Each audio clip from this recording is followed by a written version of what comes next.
Engineering course complete பண்ணியிருக்கேன். எனக்கு school லெவலில் டீச்சர் ஆகணும். நான் பிஎட் படிக்கலாமா அப்படின்னு நிறைய ஸ்டூடெண்ட்ஸ் வந்து கேட்குறாங்க. ஒரு சில ஸ்டூடெண்ட்ஸ்க்கு இதை பற்றி டீட்டெயிலும் வந்து தெரிஞ்சிருக்கு. ஸோ இதை பற்றி இன்ஃபர்மேஷன் இந்த 1 மினிட்ல வந்து நம்ம பார்க்கலாம்.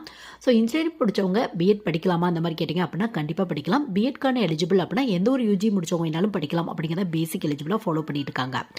ஸோ இன்ட்ரெஸ்ட் இருக்குது அப்படின்னா கண்டிப்பாக ட்ரை பண்ணுங்கள். பட் என்ன அப்படின்னு பார்த்தா பெரிய அளவு அட்வான்டேஜ்லாம் இருக்காது உங்களுக்கு வந்து பார்த்தோம் அப்படின்னா அந்த டீச்சிங் ஜாப் அப்படிங்கிறது அவ்வளோக்காலம் வந்து கிடைக்காது. முக்கியமாக கவர்மெண்ட் ஜாப்லாம் ரொம்ப கம்மியாக தான் இருக்கும் உங்களுக்கு.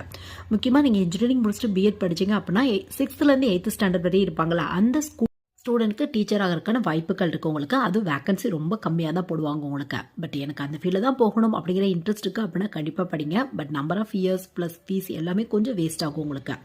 ஸோ நெக்ஸ்ட்டு இல்லை எனக்கு டீச்சிங் தான் ரொம்ப இன்ட்ரெஸ்ட் அந்த மாதிரி நினச்சிங்க அப்படின்னா நீங்கள் எம்ஏ எம்டெக் ட்ரை பண்ணி அதுக்கப்புறம் நீங்கள் வந்து ப்ரைவேட் இன்ஜினியரிங் காலேஜ் இல்லை கவர்மெண்ட் இன்ஜினியரிங் காலேஜ் இங்கெல்லாம் உங்கள் ஸ்கில் பேஸில் எக்ஸாம்ஸ் எழுதி நீங்கள் வந்து காலேஜ் ப்ரொஃபஸர் ஆகலாம்.